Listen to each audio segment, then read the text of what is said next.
It's over! Season 11 has come to an end, and it's time to talk about the last episode of the season, the Battle of Ranskoor Kolos, or something like that. God, Chibnall, what are these names?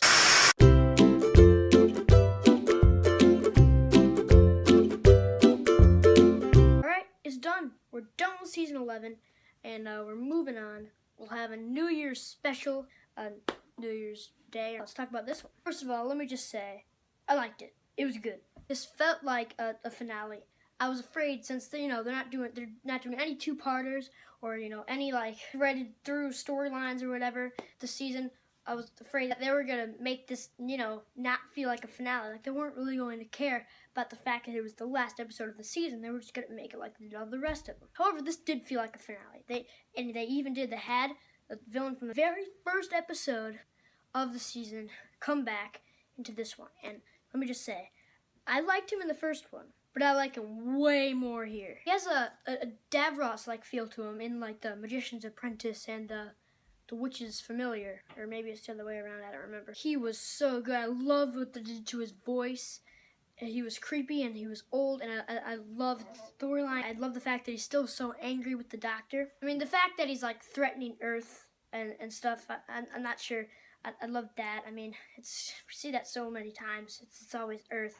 Just like they have their own personal stakes. Just let them deal with that instead of having to target Earth because it's Earth. And I love like the design and the idea behind the Ux. I love the little swirls on their face, and I love the fact there are only two of them at a time. And I like that they're faith driven. But I found it like a little hard to believe that they like are so immediately able to just assume that this guy actually is their creator person just because he appeared out of thin air. I love that character of, the guy who was already there. He came there with his crew to the planet, and when they got there, his head was messed up and stuff.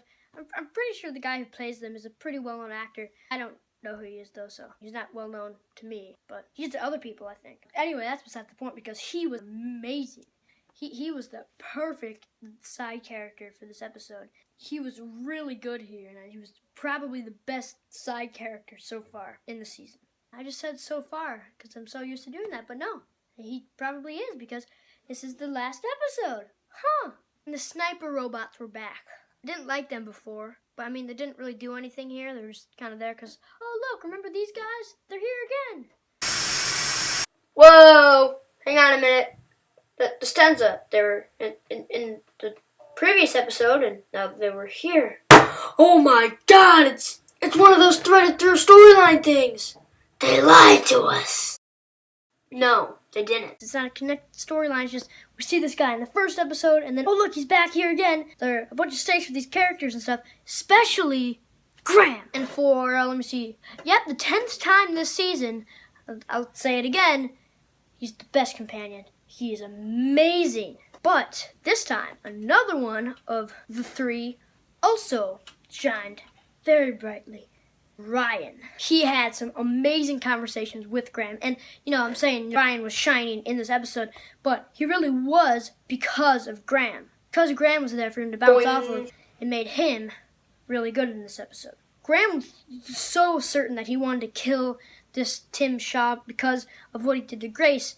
And that felt a little out of character for him to be so like, I want to kill this guy for what he did to Grace, and just go up and tell the Doctor, I see him, go kill him. He's such an awesome, lovable old man. It felt out of character for him to be so like, I will kill him. It was a really satisfying conclusion. And the Doctor, best performance so far this season. I said she clicked for me in the Arachnids in the UK, and I've been saying she's been getting better and better ever since. Yeah, that's what's been happening. She's been getting better and better ever since, and now she's at her best until season 12. Hopefully she'll keep getting better.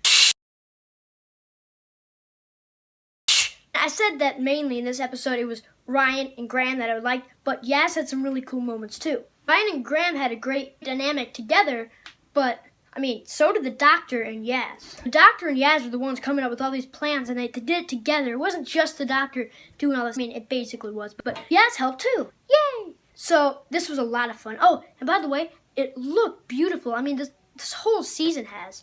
They've really like stepped it up, kind of like what they did in season 5. And by the way, I'm going to have a overview and a ranking of all 10 episodes.